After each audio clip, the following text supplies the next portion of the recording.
Hello guys, আসসালামু আলাইকুম। সবাই ভালো আছেন? তো আজকে আখের গুড়, যেটা পিওর বলে কি, তো আখের গুড় বানাইতেছি। তো এটা হচ্ছে আমাদের খামার। এই যে এদিকে লালি যে দেওয়া পরে খার এটা উঠাইতেছি।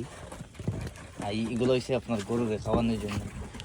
এই খাসগুলো দেখতেছেন না, তো আমরা খামার করলে মানে খামারের খাস এগুলো নিয়ে গরুরে খাওয়াই।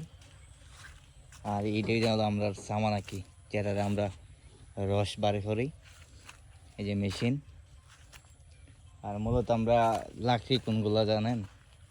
এই যে এগুলোতে আমরা মূলত ওই গুড়, আখের গুড় বানাই।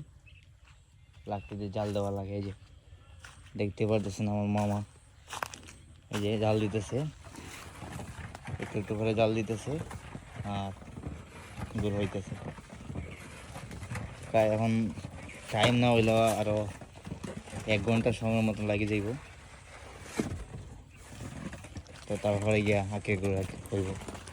এই যে লালি উড়ে রাখলাম এদিকে, আর এটা হচ্ছে আরেক চুলা। যে সময় জাম থাকে, প্রেশার থাকে বেশি, তো এই চুলার মধ্যে রান্না হয়। আর এদিকে দেখতে পাচ্ছেন এই যে এটা হইলো আখ ক্ষেত।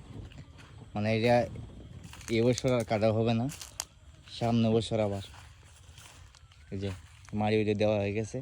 সামনে বছর ইনশাল্লাহ এটাও কাটা হবে। তো আমার আখের ভিডিও অত নেই। ভালো থাকবেন, সুস্থ থাকবেন। আল্লাহ হাফেজ, আসসালামু আলাইকুম।